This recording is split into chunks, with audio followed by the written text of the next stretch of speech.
তুমি একদিন পড়ে দেখনি, একদিন তুমি পড়ে দেখো আল্লাহর বান্দা, তুমি একদিন তুমি পড়ে দেখনি। এবার ওই লোকটা বলছেন না, আমার কাছে চিঠি আছে, আমি কেমন করে পড়বো? এবারে মালাকুল মউত বলছেন, আল্লাহর বান্দা, আমি যখন তোমার কাছে এসেছিলাম তোমার কি তখন মাথার চুল উঠে গেছিল? বলছেন না, আমার তখন মাথার চুল পাকেনি। বলছে এখন তোমার মাথার চুল কেটে গেছে? বলছে হ্যাঁ। বলছে বান্দারে, একটা আল্লাহর তরফ থেকে চিঠি, যে যখন আমি এসেছিলাম তোমার মাথার চুল পাকেনি, এখন তোমার মাথার চুল পেকেছে, ইয়ার মানে এটা আল্লাহ রাব্বুল আলামিনের তরফ থেকে চিঠি। আল্লাহর বান্দা, যখন আমি তোমার কাছে এসেছিলাম ভালো হয়েছিল না, তোমার মধ্যে ছিল না? ছিল না। বলছে আমার দাঁত ভালো ছিল। বলছে এখন দাঁত মুখের ভিতরে দাঁত আছে নাকি? বলছে না, একটাও দাঁত নেই, সব দাঁত উঠে গেছে। বলছেন আল্লাহর বান্দারে, এটা হলো আল্লাহর পক্ষ থেকে একটা চিঠি, এটা আল্লাহর পক্ষ থেকে একটা চিঠি। এই দাঁত উঠে যাওয়ার মানে আখিরাতের দিকে তুমি এগিয়ে গেছো, আখিরাতের দিকে তুমি এগিয়ে গেছো। বান্দারে, আমি যখন তোমার কাছে এসেছিলাম তোমার কোমরটা কি সোজা হয়েছিল না কোমরটা পড়ে গেছিল? বলছে সোজা হয়েছিল। বলছে বান্দারে, এখন তোমার কোমর কেনা হয়ে গেছে, তুমি সোজা হয়ে আর চলতে পারো না, হাঁটতে পারো না। ইয়ার মানে এটা আল্লাহ রাব্বুল আলামিনের পক্ষ থেকে একটা চিঠি।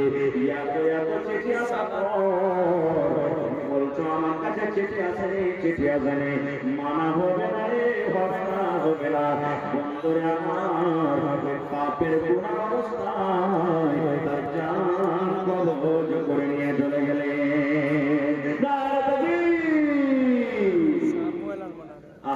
আমরা কেউ জানি যে কে নেকির হালাতে মরবো, কে গুনাহের হালাতে মরবো? জানি ভাই? জানি কি? কোরআন মাজিদে একটা সূরা আছে, এই সূরাটার নাম সূরা লুকমান। সূরাটার নাম কি? সূরা লুকমান। দেখবেন বাড়িতে গেলে যারা পড়তে জানেন, শেষের দিকে ঘটনা আছে, ঘটনা বলবো না, শেষের দিকে 5টা করে আল্লাহ তাআলা কথা শেষ আয়াতে কথা বলেছে।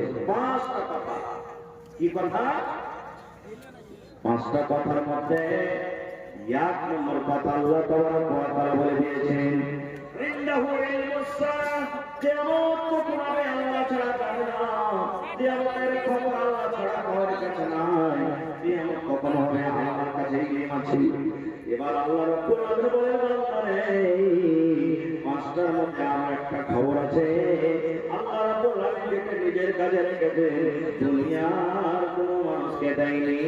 মানুষের মত কখন হবে এবং মানুষ কোন জায়গাতে গিয়ে মরবে, আমি যদি জানি অমুক জায়গাতে আমি গিয়ে মরবো, ওই জায়গাতে যাবো না, যাবো ওই জায়গাতে কেহ যাবো না। আমরা ফেরাউনের নাম শুনেছেন আপনারা?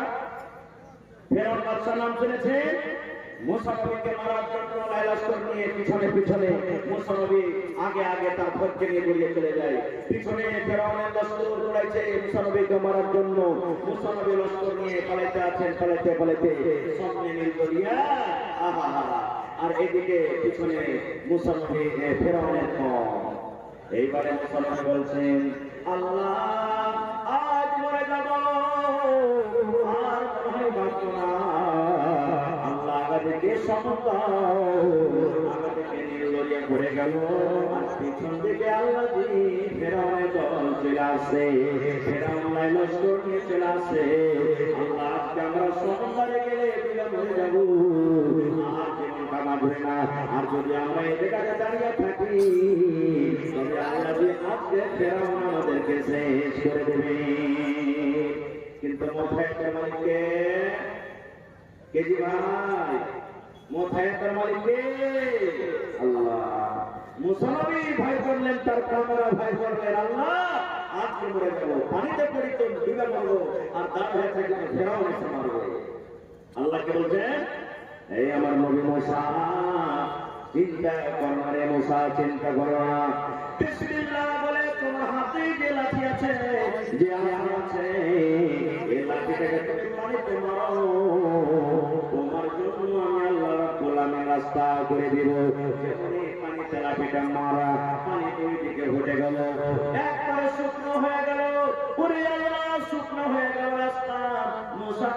তার সাথে নিয়ে পার হয়ে গেলেন। এইবারে ফেরাউনের দল নিয়ে দৌড়াতে দৌড়াতে দৌড়াতে চলে আসছে, দৌড়াতে দৌড়াতে পান্ডুর এসে দেখছে আল্লাহ এই মুসা পার হয়ে গেল। মুসার জন্য রাস্তা আল্লাহ করে দিয়েছে, মুসার জন্য সামনের রাস্তা হয়ে গেছে।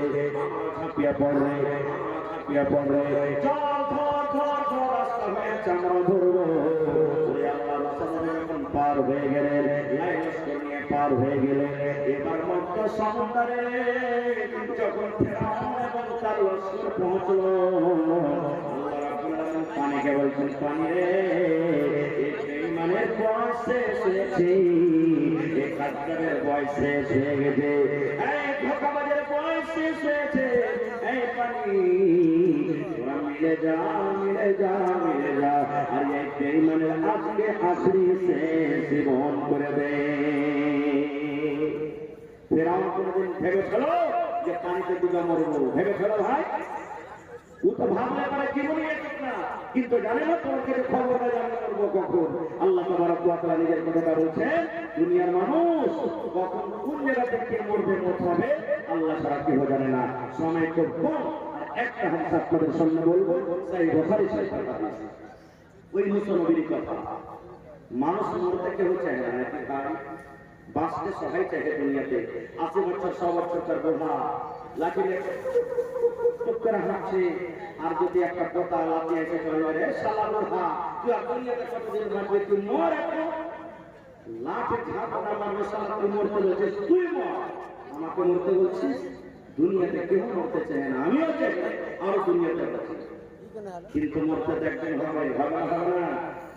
যারা বলেন হবে না হবে না? হবে। মুসা নবী আমার আপনার যখন জান কবজ করা হবে, মালাকুল মউত আজরাইল ফেরেশতা এই জগতে দিবেন না, টাইম হবে জান কবজ করে চলে যাবে।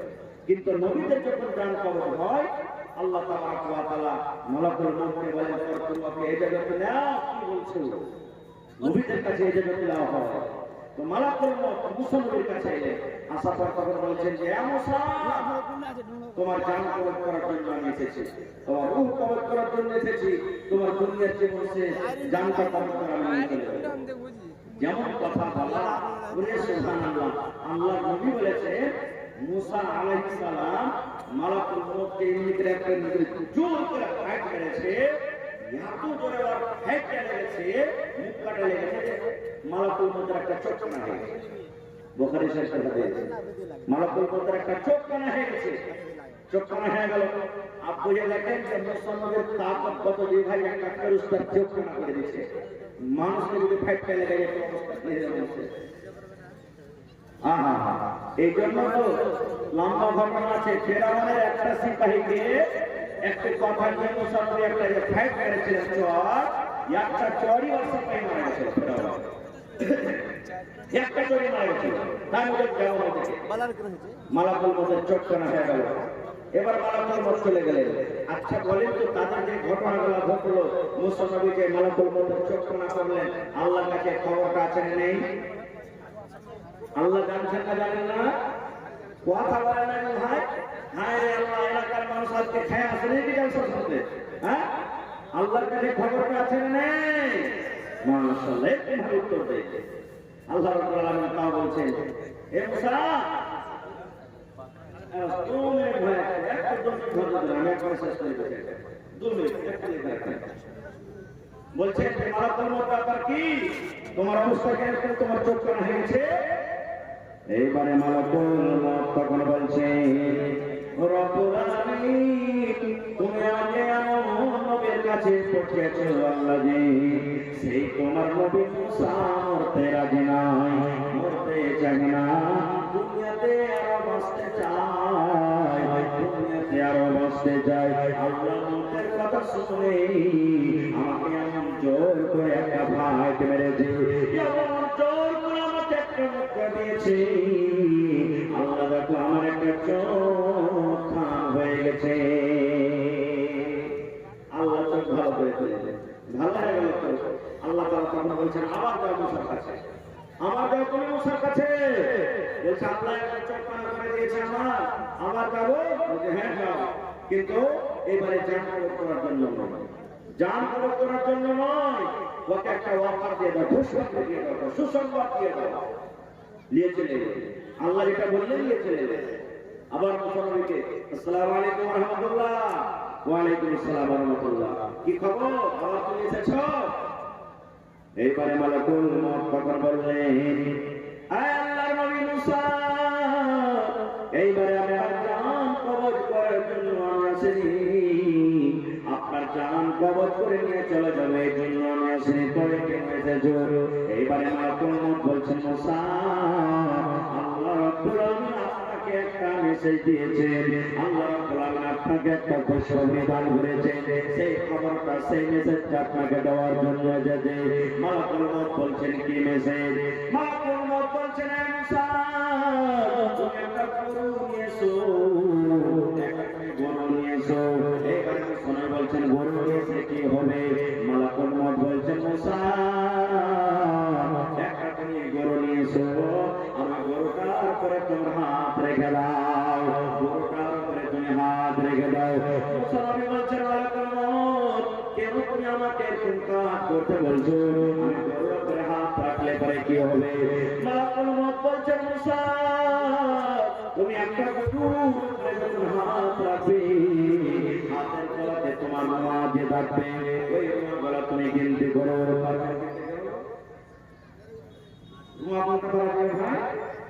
গুনতে পারা যাবে না।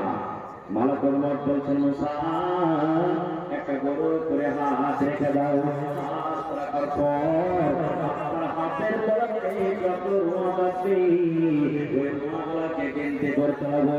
গণনা করো, গিনতি করো, গিনতি করো, গিনতি করতে করতে করতে করতে করতে তুমি গিনতি সমস্ত করে নাও।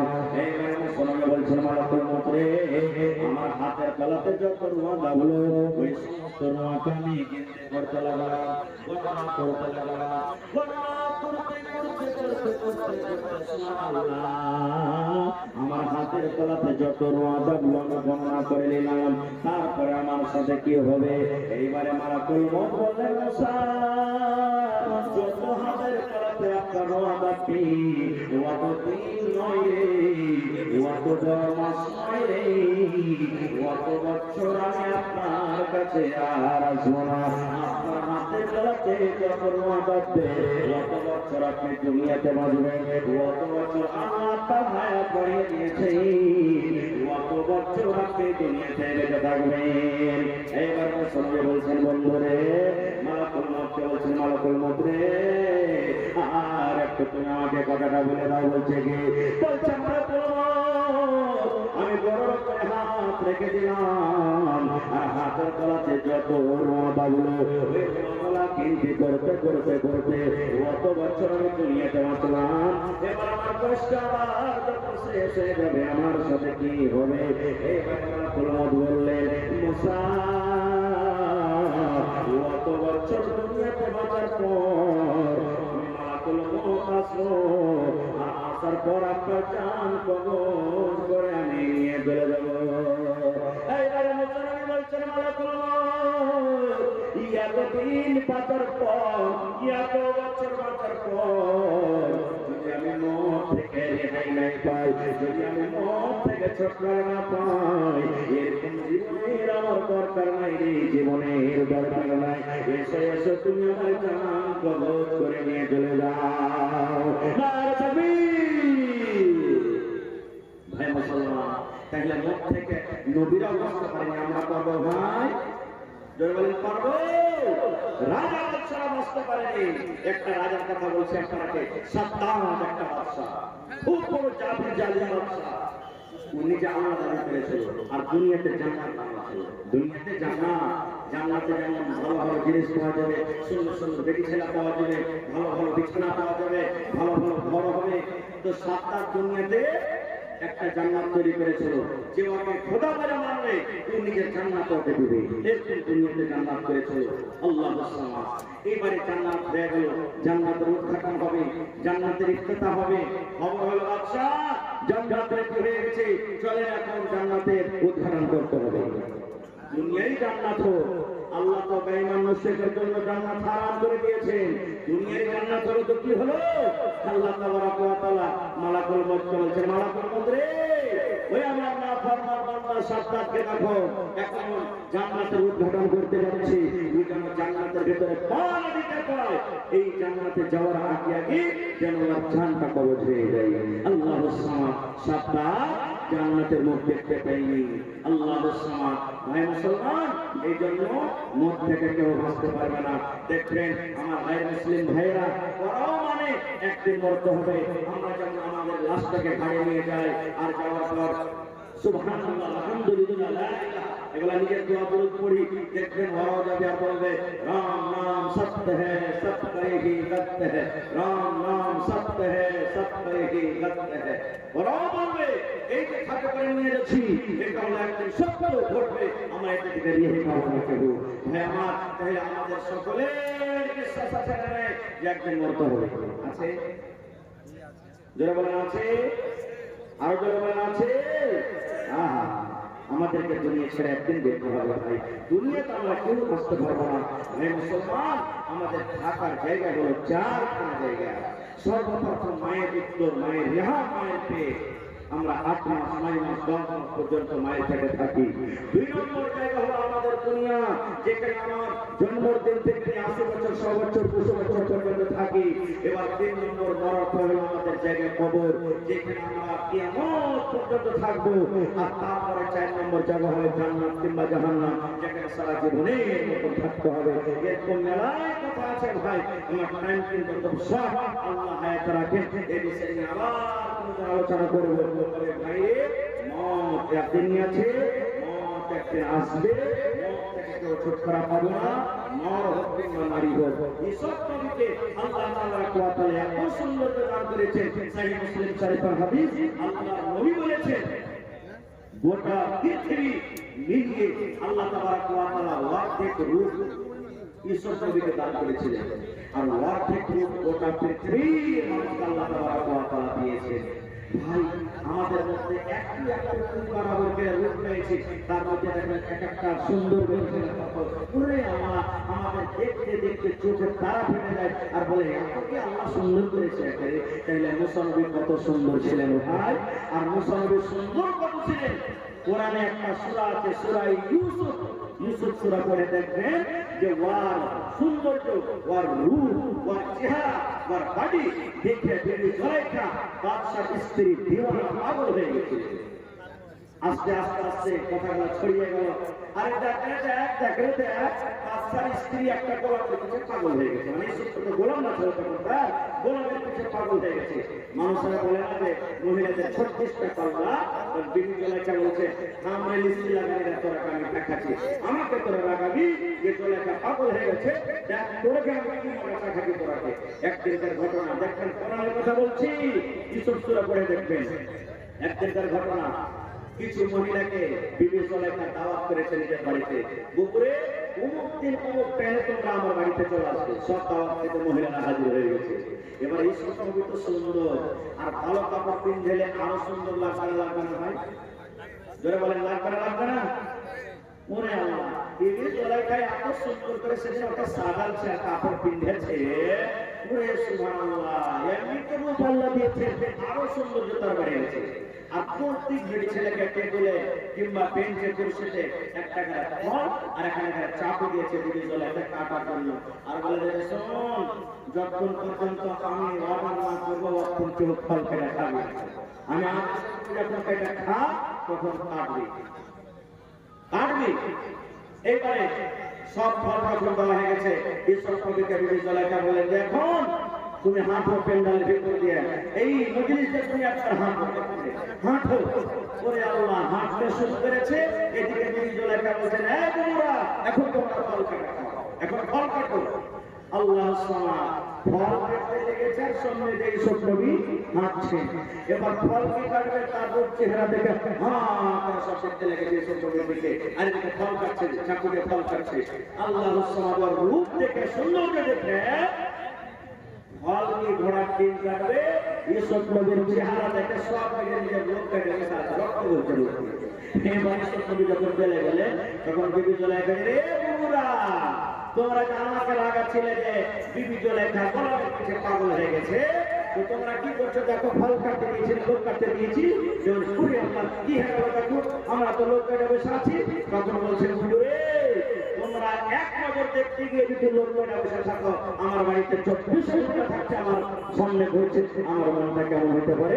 তাই তুমি বলছেন সুবহানাল্লাহ, হইলে হবে না, হতে পারে না, আমার নবীর সাথে কারো তুলনা। ইউসুফকে দেখে যারা আঙ্গুল কেটেছে, তারা কি আমার নবীর রূপ দেখেছে? আরে দেখো যদি কেটে দিত, আরে দেখো যদি কেটে দিত গলি জাখানা, হবে না, হতে পারে না, আমার নবীর সাথে কারো তুলনা। এরকম নবী দুনিয়াতে বেঁচে আছে নেই ভাই। তাহলে আমরা আজকে স্টেজে আসার উদ্দেশ্য দুটো, আপনাদেরকে কিছু দিব আর আপনাদের কাছ থেকে এই মাদ্রাসার জন্য কিছু নিব। আমাদের যেটা পালা ছিল আমার দিয়ে দিলাম, আল্লাহ যদি তৌফিক দিয়ে দেন। এখন আপনাদের পালা আছে ভাই, মওতকে স্মরণ করে একদিন মওত হবে।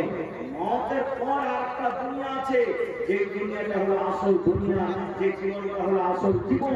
আল্লাহ তাবারাক ওয়া তাআলা কোরআনে বলেছেন, মানুষরা যখন আখিরাতকে দেখবে আর নেকি কম জাহান্নামে দেখবে, তখন বলবে আল্লাহ তুমি দুনিয়াতে একবার আমাকে যেতে দাও, আর দুনিয়াতে যাবো, যা জমি জায়গা বাড়ি ঘর সেই সম্পত্তি সবকে বিক্রি করে ভালো আমল করে নেককার হয়ে দুনিয়া থেকে আসবো। আল্লাহ তুমি একবার জীবন দাও, কিন্তু জীবন পাওয়া যাবে ভাই, দ্বিতীয় জীবন পাওয়া যাবে।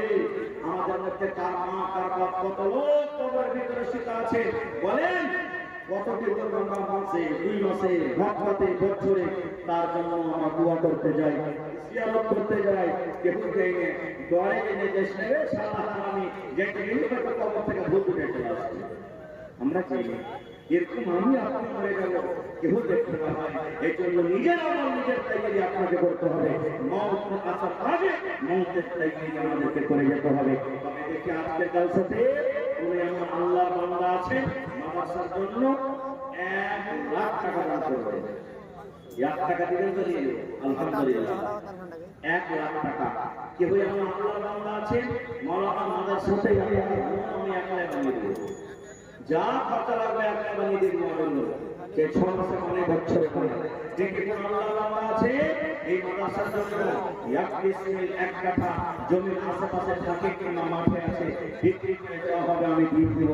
দেখি একটা লোক 50,000 টাকা, একটা লোক 25,000 টাকা, 5টা লোক 10,000 10,000 করে, 10টা লোক আমি দেখবো আল্লাহ 5,000 করে, এবং 30টা লোক 30 পারা কোরআন, কোরআনের দাম আল্লাহ ছাড়া কেউ হতে পারবে না।